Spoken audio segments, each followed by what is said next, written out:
Hey Dennis, how are you? Good, Grant. How are you? Doing good. Right, I'm trying something different today. I'm trying a stand-up routine. So we'll see Ah, how it works. See if it's a little livelier, although I'm not talking today, but it is an experiment. cool. Everything going okay with you, Grant? Yeah, so far so good. Classes All are right, going well, and good. hope I get that internship that I mentioned. I'm really looking forward to that. Oh, I hope so.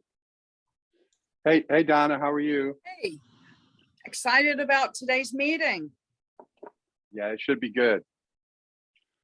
Famous last words, right? You Yeah. can't. You always try to build it up, and but so far, I think this is the fourth or fifth time Andy's talked to our class, so he's pretty good uh, usually. So I'm likewise excited.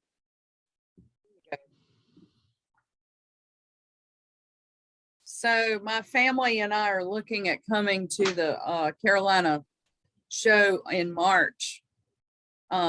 We did not sign up to be a vendor, Uh-huh. but we're going to come and check things out. So hope to see you there. Yeah, I hope to be there too. I haven't quite made my plans yet, but they did let me know that I was invited, so that's good. Although that's never stopped me before, but anyway, hopefully Yeah, we'll be dropping our son off at the airport at RDU at 3 a.m. for a mission trip. 3 a.m. Who in the hell's Yeah. flying at 3 a.m.? I know, right? God, I don't know. That's scary to me. 3 a.m. Yeah. I think we're going to stay at a hotel that night before because that's going to be Yeah. a long day. Yeah, no, absolutely. It reminds me of the old story about Joe Namath. They said, "Hey, Joe, would you like to be a guest on the Today Show?" And he goes, "Well, what time do I have to be there?" And they said 4:30. And he paused. He goes, "I might just stay up one night and do it." Oh, so anyway. All right. Hey, Kat. Hey, Gloria. Good morning. Ray. Good morning. Good morning. All right. So hopefully everyone had a good day yesterday, and moving on to this. At least around here, it seems like I think it's going to be 75 here today in Pink Hill. So I don't know what season it is, but I like it. So, all right. So any questions anybody has? Want to talk while we're waiting for Andy? If anybody has any thoughts, even if it's not necessarily on subject, certainly happy to entertain. Well, I was curious. I didn't follow apparently Ray on his social media. What products do you have, Ray? We thank you for asking. We have a caramel apple fruit spread, a spiced apple fruit spread, and and Nana's apple butter. Okay, fantastic. I look forward to trying it. Absolutely. All right, there you go, Ray. You never know where people will discover the wonderful new world, right? That's exactly right. The world is a Right. customer. I like that. It's like I was reading a thing about venture capital guys where they always talk about what's the addressable market, TAM, total addressable market. And this particular subject was mattresses and sleep related products. And some guy said, he goes, "Well, the total addressable market is everyone." Yeah. So one form or the other. All right, I'm going to step back for a second. I'm going to call Andy, make sure he remembers. Let's see here. Maybe he's here. Let's see. No, not yet. So I'll be right back.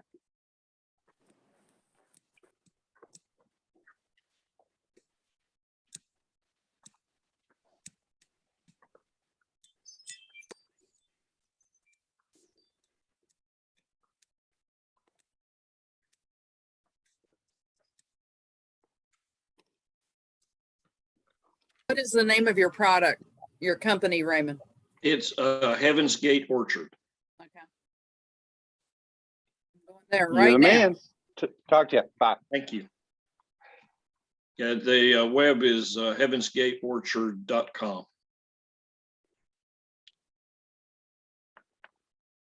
And he's on his way. He said he's just logging in. So that's a good thing. I'm attempting to do today, although I'm not talking today, luckily, I am attempting to do a stand-up thing. I've got my my iPad on a stand and it just fell over. So, I gotta work on that, but the idea is you stand instead of sit. So we'll see here. So let's see. Here's Andy calling. Hey, Andy. Okay. Bye. Okay. He swears he's trying to log in, so hopefully that's true. I thought you were going to tell us that you had a stand-up gig coming up and you were going to invite us to the club that you're going to be performing at. Yeah, I am not nearly clever enough, although I personally love stand-up comedy almost better than anything. It's my only experience with that. I was at a club in Chicago back in like 1985, and the comic started picking on me from the stage. He was calling me, what was his nickname for me? Biff. I was Biff. I guess that TV or that movie was out with Biff, the guy that was causing problems for Michael J. Fox and all them. So I was Biff the whole night, and he actually was hilarious. But I don't know why he picked on me. I hadn't said anything. I guess I looked like Biff. So what can you do, right? All right. So let me make. Hey Andy, I'm going to make you our co-host so that you are able to do your thing. Perfect. Thank you. All right. Well, I'm gonna go ahead and introduce my friend Andy, who is so gracious as to answer my phone calls and emails and agree to spend time. He's an extremely busy guy. He's kind of making it on a national level, so you know we're very grateful that he takes time to talk with us. And so, just by way a little bit of background. I hired Andy to work on a product that I was working on, and he was just so impressive that we have stayed in touch, even though that product didn't necessarily make it, but not his fault, that's for sure. So I have worked with Andy professionally, so I have a real good idea of that experience. But even beyond that, in his involvement with our class, he's very kind and helpful. And so I hope that this will benefit you, and if you will have time at the end for some questions. So with that, I turn it over to my friend Andy Kurtz. Oh, thank you, Dennis, so much. And I always love coming to speak to Dennis's classes, and always get good questions. And it's always fun just to hopefully shed some light on the mysterious thing that we do, which is branding and packaging design. Dennis, I'm going to do something a little different this time, because normally it's a little more loosey-goosey and I sort of wing it.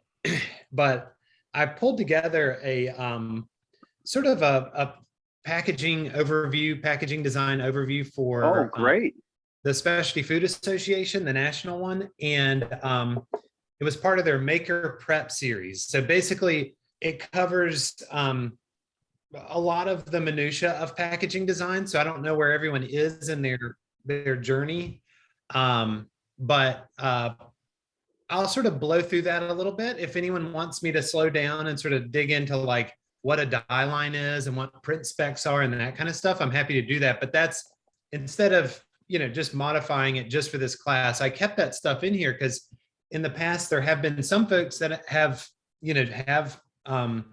done their packaging and they're out on retail shelves and things like that. And then there's others that are just sort of trying to figure out where to go and how to do it. And so I think it would be helpful to see that. So I'm gonna, let's see, let me share my screen.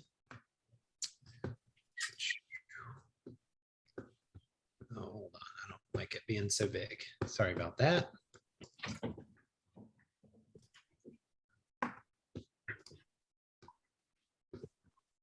Okay.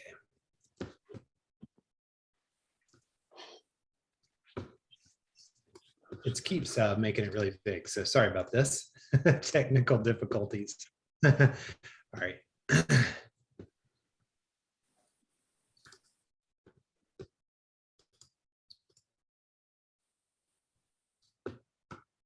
Can't see that because I'm showing the wrong screen. Sorry, Dandy, we know you're not a computer geek. That's okay. I also am not a super great Zoom user. So, all right, here we go. Just going to mirror for a second. All right, play. Okay, Yay. can you see that? Yes. Okay, perfect. So, I don't know what it's doing down here. Things But are popping, logos are popping up. yes, good. Okay, cool. Well, we're not actually called Butte. We are Buttermilk. I don't know what's going on in the bottom of that slide there, but just a little bit about us. We this is my wife and I, and we're the heart and soul of Buttermilk Creative. We do bring on contract people, contract designers, and we have a great web developer and copywriters and things like that. But we really intentionally keep our studio small because in our past life, when we worked at the Fresh Market here in Greensboro, we would they would bring in really big studios and to do this design and marketing work and exorbitant fees, and we would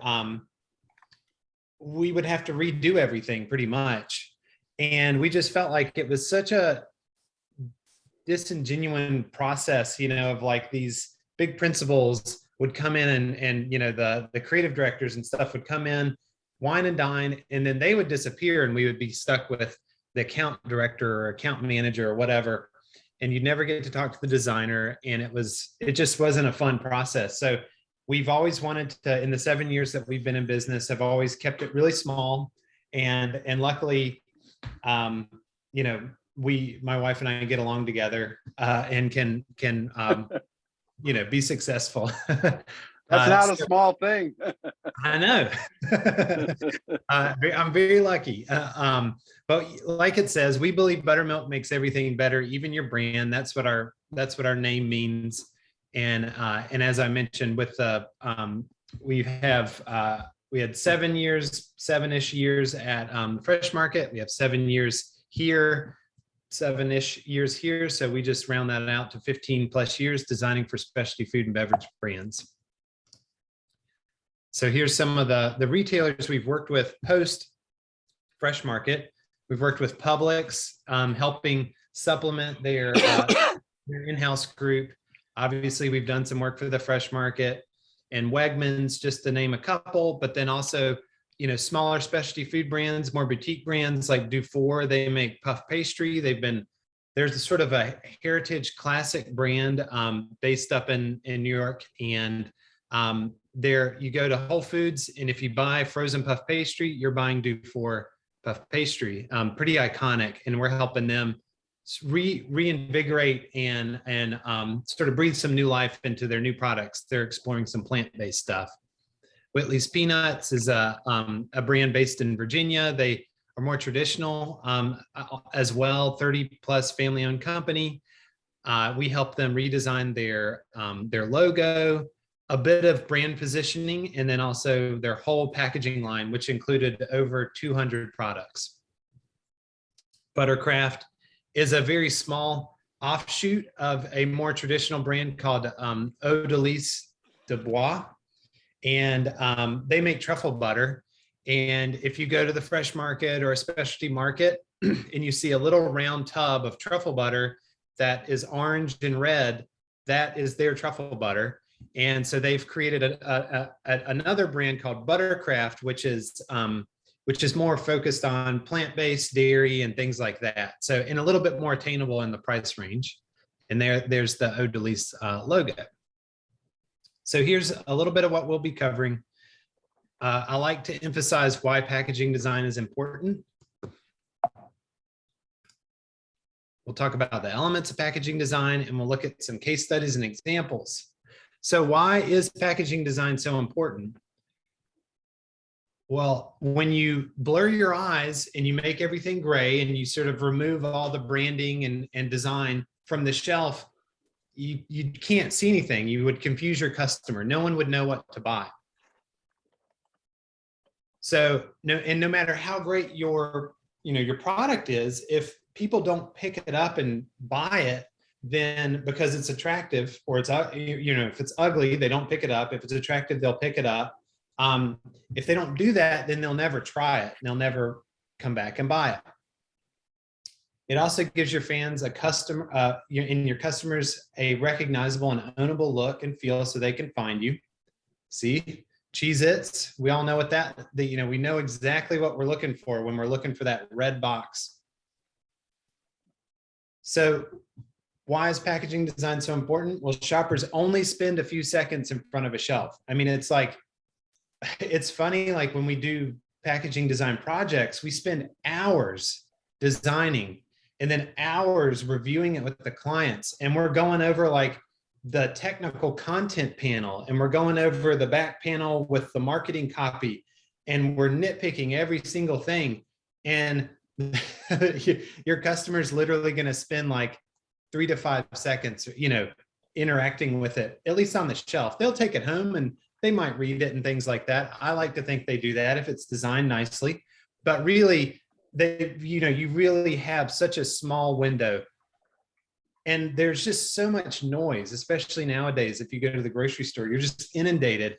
And so a lot of customers and shoppers are just, either picking what they know, following sort of category cues as far as color goes and color blocking and things like that, flavor cues and stuff like that, because it's just too much. They're overwhelmed. And so the better, clear design that you can put out there, the more you're going to help that shopper buy you.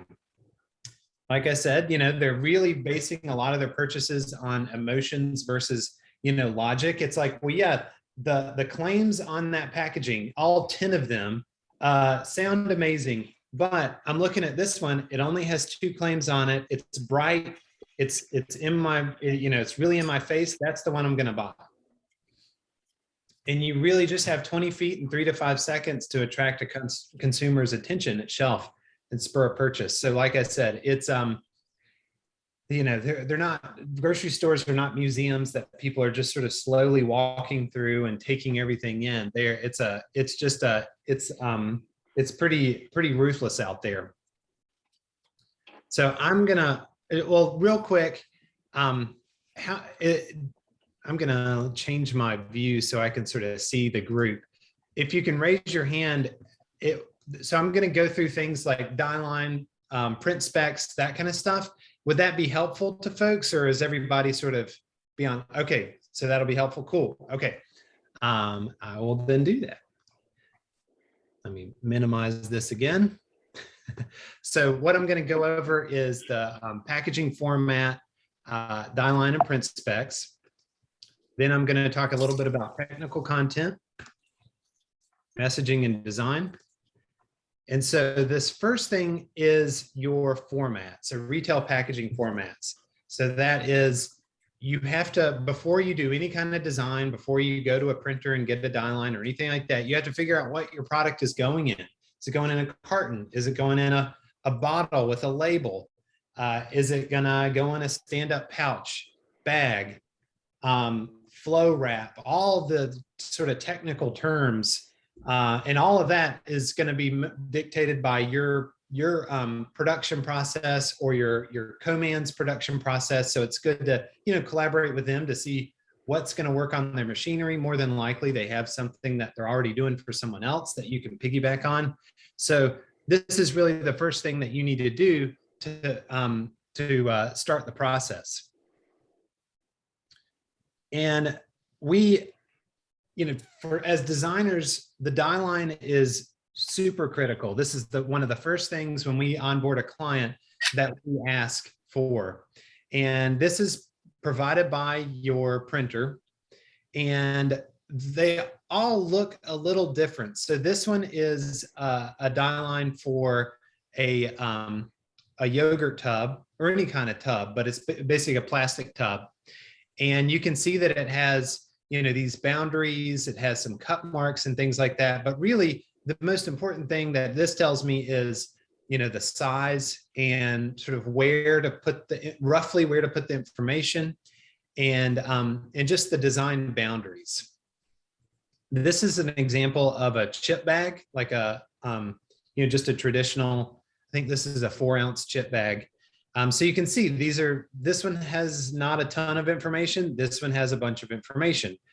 And again, what it's telling me is, you know, there's a fold here, you know, there's going to be a flap. So I can't put any critical information there because it might get covered up. I know where the trim line is, so none of the, no design or nothing critical is going to go there and get cut off.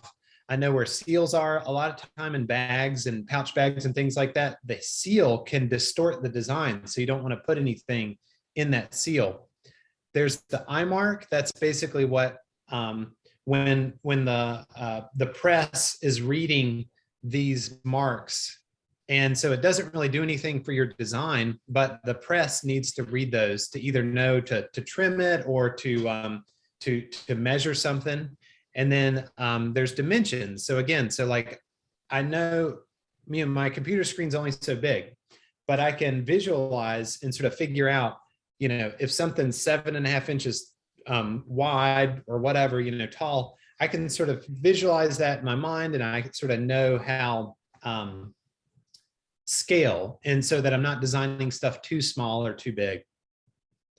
There's other information on the die line, like what kind of material it is. So we're still looking at the chip bag die line. So it's telling me that it's a matte BOP, which is sort of like a plastic, but the most important thing is that it's matte. That means it's sort of that dull finish versus gloss, which would be a shiny finish. Those other stuff doesn't really, these are all like thicknesses of bag. That all matters to his co-packer. It doesn't matter to me, but that's all been settled. I really just need to know that it's a matte material.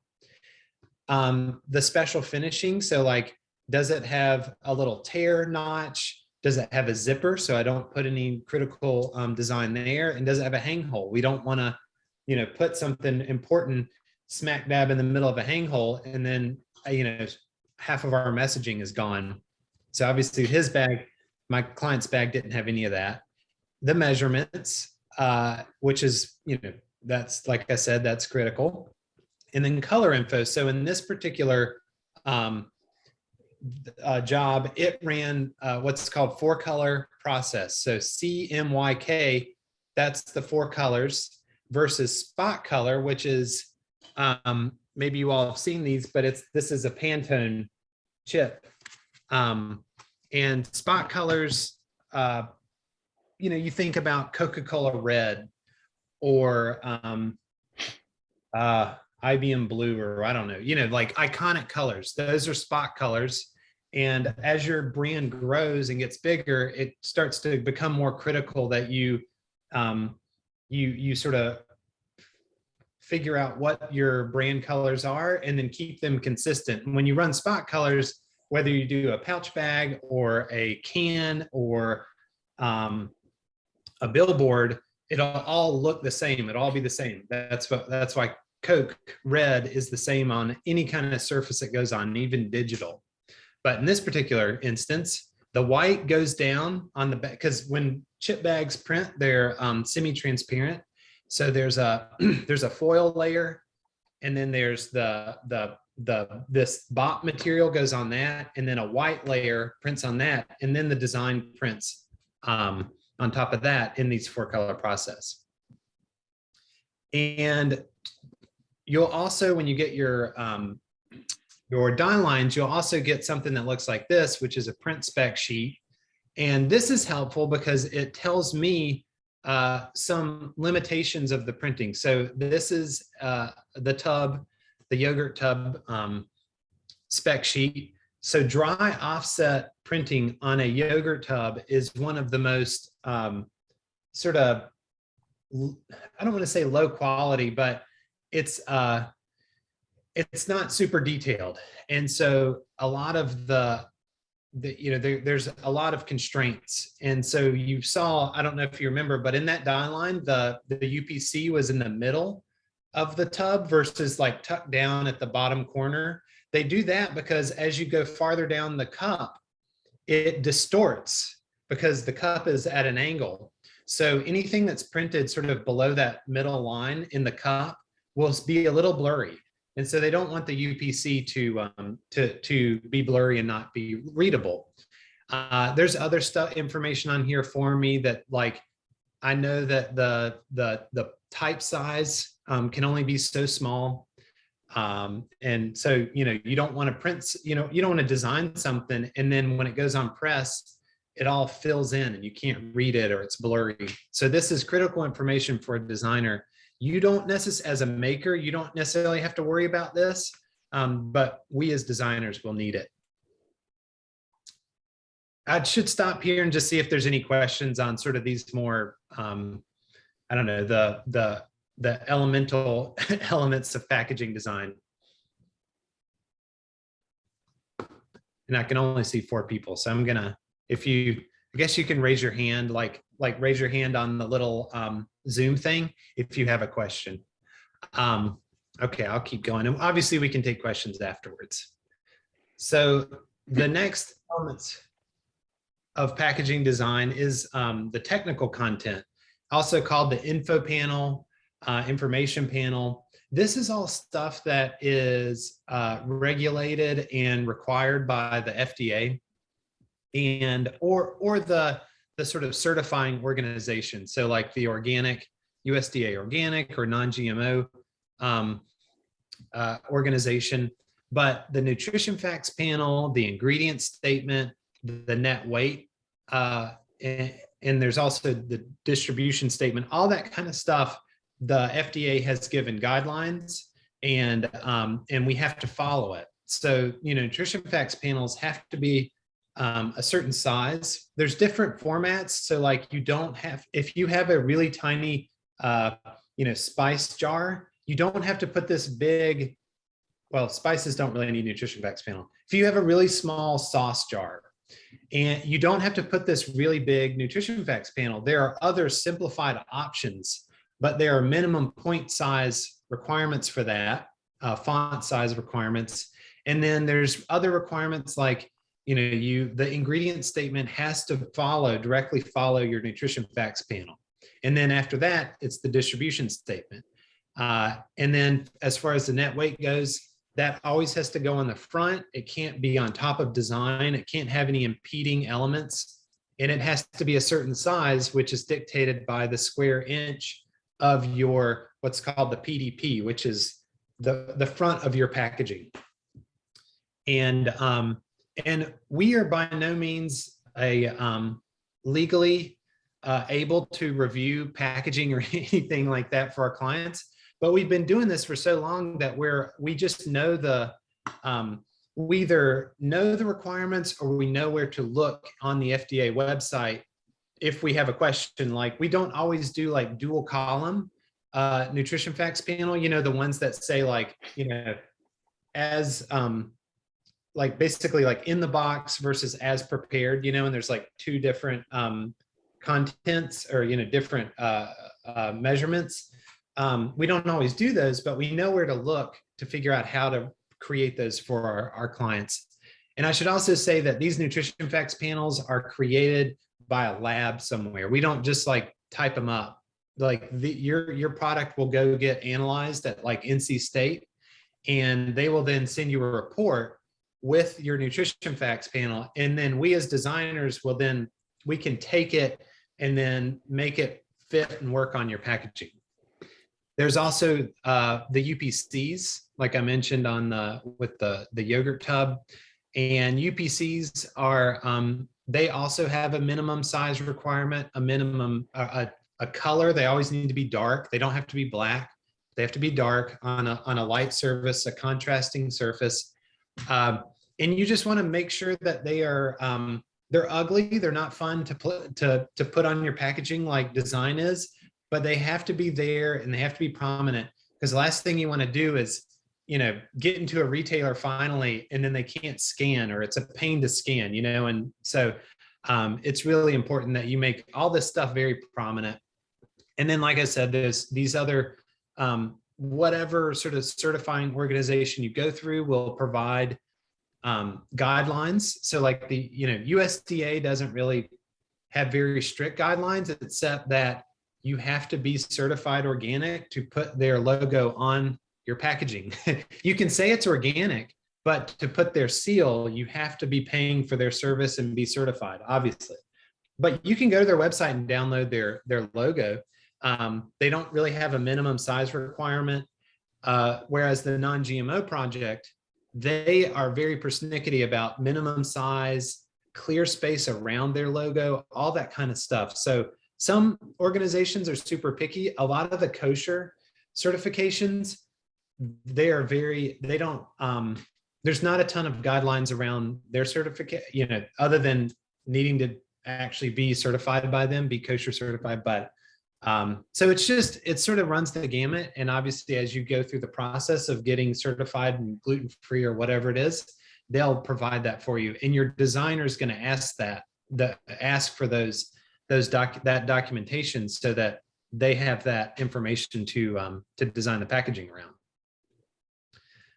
So wanted to walk you through some of the elements of packaging design. So design and messaging in the front of pack PDP. So that's what I was saying. It's like it's the principal display panel. It's the front. It's where all the really where you want to put all the things you want to communicate to your customer. So obviously you're going to want to put your logo, your flavor, and some sort of product brand image, and then your relevant call outs.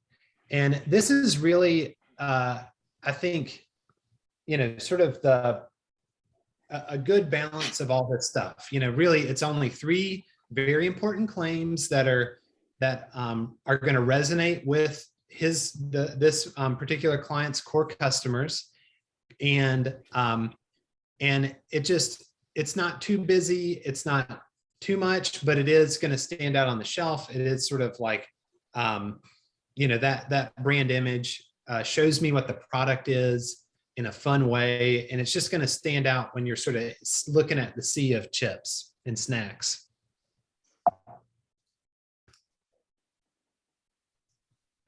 Just talking more about design and messaging and what we call the back of pack. Other people call it that too, but basically it's the secondary messaging and secondary stuff that you really wanted to say on the front, but didn't have the room, didn't want to clutter it. So now you're going to put it on the back. So this is a brand based in Spartanburg. They make really good seasonings and sauces and things like that. And they really wanted to communicate. So you can see on their front, we tried to keep it pretty minimal. We tried to capture, they're saying, yep, it's good on everything. But we also wanted to give some instruction on the back of pack around what other ideas or what other things you can do with their seasoning. So, is it good on veggies? Yep. Meat? Yep. Seafood? Yep. Eggs? I didn't think about putting seasoning on eggs, like especially this sort of seasonal type of stuff. So we're just trying to help the customer and help the client sort of think about other ways to use their products, so they will obviously use them and then continue to buy them. And so you can see on the original, there's 4 things, and on the Cajun, there's only 3 things. So we try to create a system that, we can it can be flexible. And then obviously there's some communication around what the flavor is actually going to taste like. So, just some like secondary marketing copy on the back, and then, try to tuck in the UPC where we can. And then there's the nutrition facts panel, but we've already talked about that.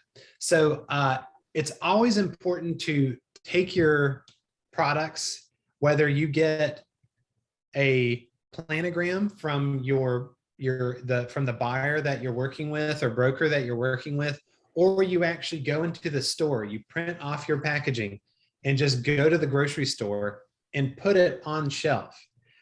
Which is really fun because people will come in, you know, like shoppers will be looking at it and they're like, what's that? And you can sort of do some very unscientific customer research. But this is part of our process is we try to get a hold of a planogram. If not, we'll use shelf shots and we plug in our client or, you know, our design work as we're working on it on the shelf so that we can sort of understand what are some of the things we can take advantage of visually. And then is it standing out enough? You just all that kind of stuff. We want to make sure we don't want it printed and shipped out to the stores and then put on the shelf. That'd be the first time we actually see it out in the real world. And this is for our client Meltemy, which is a Greek yogurt company. And you can see, oops, they're this sort of blue block, this dark blue block up on the second to top shelf, second down shelf, and then this sort of lighter blue about midway down. And so we felt like, you know, when we looked at the yogurt set, it felt very like light and white or cream. And so we tried to put together design that helped them stand out, because this is a cluttered category. It's very, very messy and all over the place.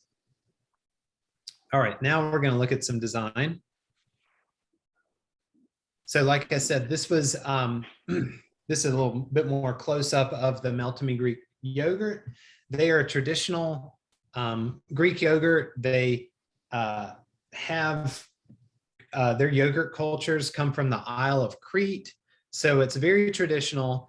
I learned, this is the fun thing about packaging design, is that you learn so much about all these different products that you work on. I didn't realize that, well, that the brand Oikos is actually pronounced Ecos, and it's not really true Greek yogurt. Neither is Chobani. It's more Turkish yogurt, a Turkish style yogurt. And so it's just all this, probably they were saying that the closest that comes to real Greek yogurt that you can get here in the States is Fage, but now you can get Meltemy as well. And so, like I said, we just tried to look at the set and really see what are some visual opportunities that we can take advantage of that the rest of the category isn't doing, and then also have some fun with it. So the name Meltemy actually means it's like their Santa Ana winds, or it's sort of trade winds that blow in the Greek Isles a certain time of year. And so the design that we put together is sort of a very sort of abstract view of like an overhead of the Greek Isles. So the blue represents the Mediterranean water, and then the green shapes, the sort of organic green shapes, are the Isles. And then even the font that we chose, the letter forms that we chose for their brand, we did the packaging and the logo for them. They feel very architectural and almost like columns at like at the Pantheon or whatever. So, we tried to put a lot of symbolism and thought into their packaging and their branding. None of this can be communicated to the customer, but it's all fun stuff to know about. And I think when you infuse a lot of meaning into your packaging, that maybe you and your designer and your team knows, that's important, because that stuff subconsciously translates to the customer. And this is just the full product line. So you can sort of see how we built out their core line, which is the dark blue background. And then they have a low sugar line, which because it's not, obviously as many calories and things like that, we just lighten the blue up in that. So it's like their core line is like you're out sort of in the deeper waters of the Mediterranean. And then the lower sugar is you've gone inshore a little bit, and it's, it's shallow. It's a little lighter. I'm going to walk you through some Whitley's Peanuts. So Whitley's Peanuts is a 30 plus, I guess by now 35 plus year old family run company.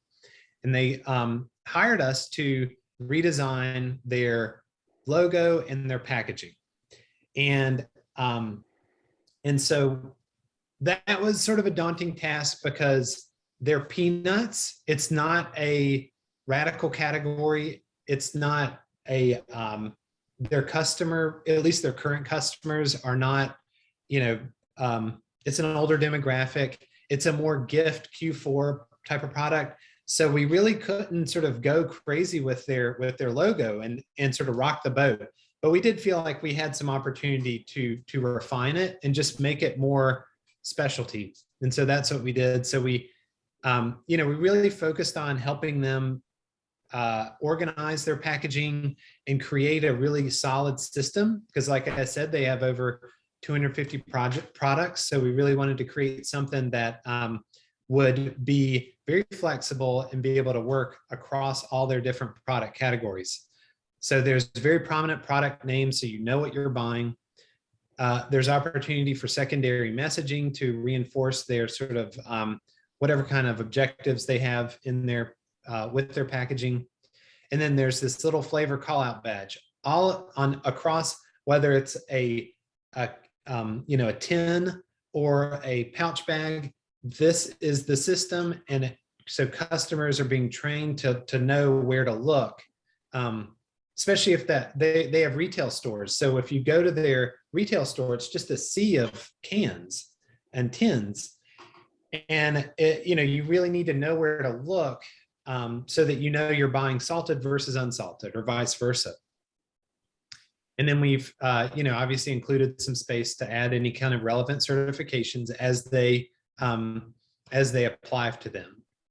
And then on the back, we have this brand message, and the way we again structured it and put it into the system is this is the sort of overarching brand message that doesn't change for all the products. It's the same up there, but then the product message does change, and there's just something to read about and sort of whet the appetite, hopefully. And then there's additional call outs. So we created a library of these little icons for them to help communicate sort of secondary benefits and claims about their products that are relevant to customers right now. So like gluten-free is a big deal, and plant-based obviously is a big deal. So this is just sort of an overview. This isn't all their products, but you can sort of see the different categories, all the different categories, and you can sort of see how we've organized them. Obviously color, and then we're utilizing that system with the product name and the flavor badge across the system. And these were existing colors from their old packaging. So again, we always look, when we redesign something, we're always looking for what are the bridges that we can bring over from the existing packaging to sort of help the customer make that connection. So, I used to buy, sweet peanuts from Whitley's, and now this all looks different, but I know that was an orange packaging. So now I know that when I see orange, that's going to more than likely be what I'm looking for. I think this is the last one. Thank you all for letting me roll through this. So this is Haas Snacks. You already saw a little bit of this in the elements of packaging. So for Haas Snacks, he actually used to be called Macro Snacks, and I helped him, or me and a team helped him. He actually went through a different accelerator, and he went from a brand called Macro Snacks to Haas Snacks. And what his goal was to reach more customers, reach a broader base, but still have the same qualities of his Macro Snacks, which was a high protein, relatively low calorie, basically snack replacement for traditional chips like Cheetos and Doritos and Lay's potato chips and that kind of stuff. And so his old brand was sort of very cold and sort of clinical, but it appealed to if you think about a sort of person that counts their macros, goes to the gym, things like that, that's what his packaging appealed to. But that was a very narrow audience. And so once we looked at his opportunities and the opportunities of the snack category at large, we realized that, you know, if he had a more fun, more approachable image, then he would more than likely appeal to a broader audience. And so that's what we did with his. So with that tied into the name and the new name and the new logo, and then obviously this big mouth sort of smiling. It just smiles at you from the shelf, and it's really, I think it's really fun. I'm biased, but this is one of my favorites. And this sort of blue color, it looks different than the other snacks and chips that he's up against. And we looked at a lot at like Whole Foods snack sets, and so we felt like this sort of bluish purple color really helped him stand out. And then, you know, obviously you can see how we sort of added some additional secondary copy that just wasn't really sort of good enough claim to go on the front. We added it to the back. So I will end with some of our packaging best practices. So we want you to use simple, direct messaging that really resonates. You need to uncover core messaging that the consumer immediately responds to on an emotional level. Develop key product points that are direct, simple to assimilate, and support the emotional response with rational reasons to make the purchase. Strive for an ownable, unique packaging structure, color, and strong visual cues as brand identifiers and differentiators. And develop a well-planned packaging design system and support it with a style guide. One-off packaging designs can lead to a lack of brand cohesiveness and frustration. And so I will open it up for questions. Hey, Andy, I was curious, can you comment on the results for Ha kind of before and after? Oh yeah, we talked about that last time. Yeah, I'm gonna, because you don't need to, if you want to real quick, John, well, Dennis, you'll send out my contact info, but feel free to reach out. So I'm gonna close this out so I can pull that up while we're talking. If anyone else has a question while I pull this up.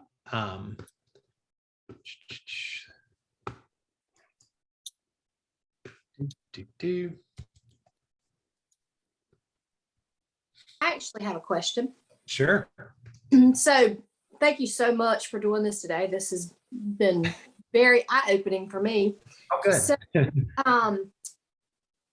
I have a couple of different products. So I guess what I'm looking at now, I just got a couple of my products in some of the Lowe's foods. Uh-huh. So my question is, and I haven't had a lot of help, so I probably need some help with my packaging. But my question is, so like the bag I'm using now, the way that we are producing it and packaging it is obviously not looking at the bigger picture of someday having a co-packer or something else. Uh-huh. So how do you work backwards and try to plan, if you're dreaming big and you're trying to plan for what could later happen, how to package it now? Does that make sense? Like, so the way I'm it now, I don't know if it would go on a piece of equipment to be packaged a different way because we hand pack. So does that make sense? So I feel like I'm behind the cart. Not necessarily. I think, because you can't anticipate who you're going to actually work with once you do a once you scale and start working with a co-packer, you don't really know. So, for now, the best thing to do is just, I think like you said you're doing, is putting together a plan and some type of roadmap. And then also just looking at what other competitors or aspirational brands are doing out there. So like, for instance, if you package sauces, like a barbecue sauce, you're probably not going to put it in a chip bag, you know? So like, just, that's a silly example, but I was gonna say you're not gonna put it in a bag, but there's a brand called Haven's Kitchen, and they actually put their sauces, their pestos and stuff in little bags with a little spout. So, anyways, I would just, the best thing you can do right now is have a roadmap and start planning. But you're right, like you're not necessarily behind the ball as far as trying to figure out what structure is going to work on a certain type of machinery in the future. That would be really hard, but to have some sort of roadmap. And then from the design perspective, the best thing that you can be doing is really shoring up your brand pillars, and really, because a lot of that is going to drive some of that packaging format too. So if, like, for instance, if one of your brand if your mission statement or a component of it is convenience, then you're probably not you're not going to go into a package that is going to be hard to open or whatever, so that You've probably had experience with it. So I went and grabbed one real quick, but like this particular product is in this kind of bag. Well, I'm high level, so if somebody doesn't take care of this bag and they break my product, it can be seen. So that's kind of a concern. And I've seen in the grocery store where other brands are in like the cardboard box. Yeah. Does it make sense? And it's just a whole lot different. So I'm just, in my mind, I'm thinking, do I need to reevaluate? I love the bag. I love all that. But it's very simple. There's no call out. And I can see on the other products that you're talking about in the store where there's a particular, and so I'm trying to think if that needs to be kind of reevaluated. Does that make sense? Absolutely. And you're more than likely going to eventually move away from at least the window bag. Yeah. And probably do something where there's a picture of, were they cheese straws? Cheese. Yeah. Nice. Yeah. So like, you're probably going to have a picture of the product or some kind of way to tell the story around what you're accomplishing with that window. To your point, like as you get into more and more retailers, it is going to be jostled a lot more, and there is the potential of hurting your image by having all that broken product from the shelf. Like once you buy it and you're snacking on it, I don't think you really think about it. Right. Yeah. And so, yes. And then, depending on your, scale and who you work with, you might move into boxes. So like, we worked on, I don't think I have it in front of me, but we worked on redesigning Southern Seasons cheese straws. And they go in one of those similar to Salem Baking Dewey's. Those also make, they go in that little like tent. Yeah, that's a cardboard box. It's like a cardboard box. Yeah. Yes, but it's not squared off. It has a little bit of a extra touch to it. So it's not sort of your basic, four-cornered box, boring. So that's more than likely what you'll start to shift towards, but it really will be collaborative effort with your co-packer whenever you get to that point. Is that anything that I should go ahead and try to investigate just from? I don't know. I mean, the fact that you're aware of those different packaging formats is, I think, enough, and so like that is going to help you go into that conversation with your co-packer and you're informed about what's out there, so that when they say, oh, well, we only run, square boxes. It's like, well, why can't we do these other cartons, or whatever. So you sort of know what's out there and you can sort of see how flexible they are instead of just defaulting to whatever they actually run. Because it is a back and forth collaborative effort. But I think by what you're doing, I think, take a step back and less focusing on the packaging format right now, and really thinking about what are those, 2 to 3 attributes that you want on the front of the packaging that it's going to help your customers with the buying decision, and figure out what those are. And then, like I said, just shoring up all your sort of like basic brand stuff, because that's going to help guide a lot of your future, like even outside, obviously, of packaging design. Yep. Okay. Thanks. Yeah. Hey, Andy, this is Ray Burkhart with Heaven's Gate Orchard. Thank you for your time today. I have 2 questions for you. One is regarding role. One of the things that Dennis has preached since we started is the criticality of your breakout category, establishing breakout category. Is that something that you, as a design specialist, get involved with, or should that decision be made before you even touch these decisions? I can help some with that, but by no means are we like a strategy firm or anything like that. So we invest a lot of time participating in the specialty food and beverage and CPG world. So we are relatively up on trends and the different categories, and then we also know where to look to sort of help understand. Mainly we do all that from a design perspective, and less of like a strategic sort of product development perspective.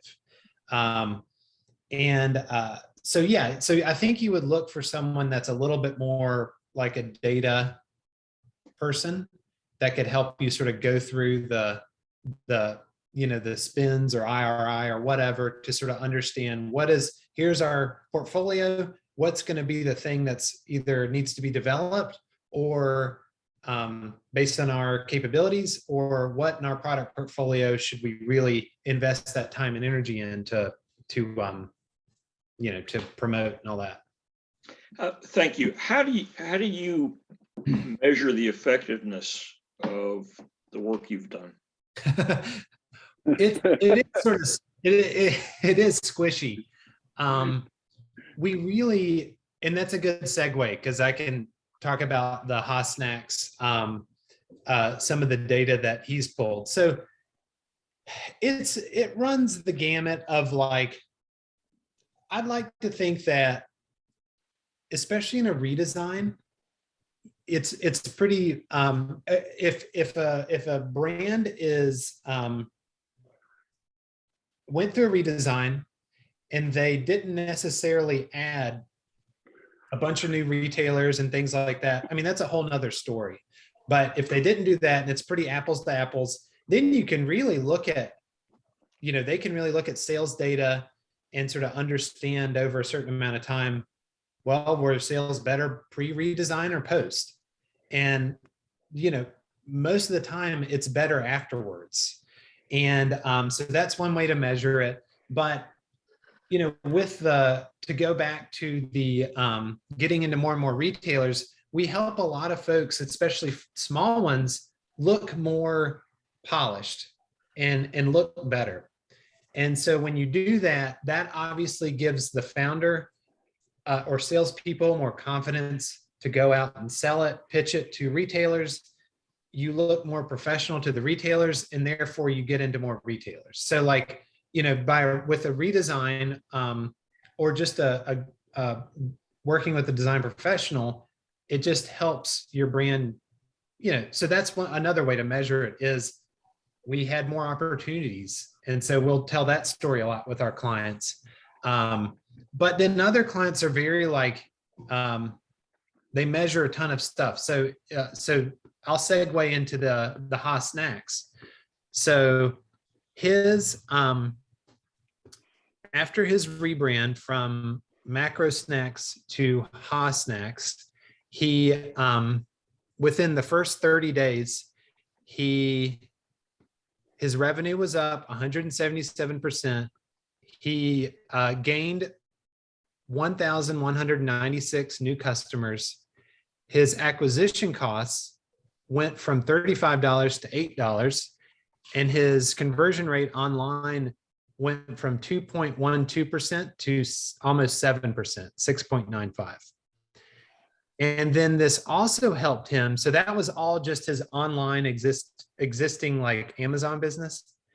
And then it also helped him expand into retail. And this is old news because he's now getting into more and more actual physical retail shelves. But at the time, he was starting to work with Snack Magic, which is a huge sort of snack online company, and then GoPuff, which is a delivery company. And it's just, he's excited to talk about the brand. With Macro Snacks, he just was sort of like, it was sort of had become very routine and sort of, boring. And with Ha Snacks, you can tell he sort of embodies a character when he talks about it.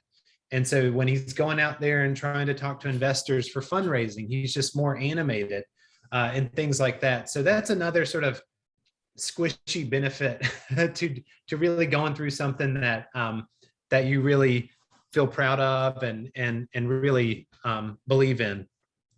So that's really, that's all really good data points that we don't necessarily get from our clients with our case studies and things like that. But, we've also, so those are really we really like to look at customer retention also with a redesign. And specifically, you can look at that with online sales and see post redesign, however many days, 30 days or whatever, if there was a sharp drop off because people, didn't understand the redesign, or there was a good retention of customers. And one of our clients, which is a skincare line, they actually went through a redesign and a rename, and they retained like 80% of their customers afterwards. So that was a really good, it wasn't all us, but the design helped. With your own company, Buttermilk, is there anything that you did as part of your personal company growth that has attributed to the success you've had? Anything from a design branding that you have personally done for your company? Yeah. So we've always been very focused on our positioning.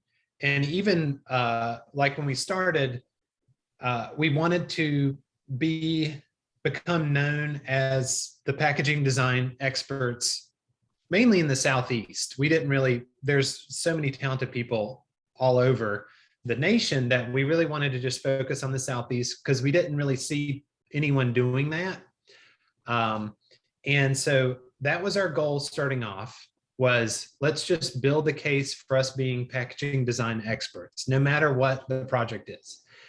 Then as we sort of a couple of years in, we sort of had an aha moment that it was like, well, we worked at the fresh market for a while. We know the specialty food and beverage industry. That's mainly the clients we're getting because we're in that network, and we just keep sort of getting clients from our, folks within that network. And so let's further niche and further refine our position to packaging design for the specialty food and beverage industry. And we've just continued to narrow and whittle down, our audience and who we're talking to try and become, just when people think about, I need to do packaging design for my insert specialty food brand, then I need to call Buttermilk Creative. And we've taken that sort of model and are applying it to other things now. Sorry about that. So we've taken that model and we've applied it to other things. So very soon, sometime in spring, we're going to launch a digital arm of Buttermilk Creative, which is because, with the pandemic, we've our doing websites has increased a ton for existing clients and the new clients. And we have my brother-in-law is our web developer, so we have a great reliable resource for that kind of work. And so, but we don't want to dilute the Buttermilk creative brand that we've been building around physical brand and packaging design. And so we're just going to create a sort of a website digital arm, and we're calling it Buttermilk Digital. And but it's like any other website company out there, but it's website design and development for the specialty food and beverage industry. And we're hoping that by carving it out, and sort of qualifying it and sort of adding that keyword is going to help us stand out from all the other web developers out there. I mean, there are nuances to setting up a good e-commerce shop and that kind of stuff that I think we can lend our expertise to. But and then I would also say that with the pandemic, we participated in a ton of virtual conferences and things like that, and really narrowed we broadened our network by narrowing our focus on where we wanted to, which regions we wanted to participate in. So as so we've done a lot of events and things like that in Austin, which is, there's a ton of CPG happening there, ton of new companies launching there. And so we invested a lot of time, participating in virtual network events in Austin. And then, we do a ton of stuff on LinkedIn too. That's become our go-to social media outlet. And that's been really helpful too, because we've gotten a few people who, get in touch with us and they say, we have a packaging design project and all I see in my feed is you talking about packaging design. So I knew we needed to talk. I try to turn the channel, but it's Andy on every channel. Yeah. Well, yeah, listen, Andy, I'm going to have to bring this to a close because Okay. I think we could talk all day, and as always, You bet. it's just spectacular. And so you're my kickoff to branding. I wanted to wait until I got you, to kind of set the stage. So this group is going to be pretty active in branding for the next couple of weeks or so. So don't be surprised if you get some folks reaching out to you. I would expect that would happen. Absolutely. Would you please send us that last page that had your summary? Would you make sure Dennis gets that, please? You bet. Thank you. Yeah. That's great. Yeah. Thank So, you. hey, Andy, the woman Ruth, who's too shy to toot her own horn, but Ruth Taylor from I think it's Aunt Ruth's Jams. Am I right? Mrs. Ruth.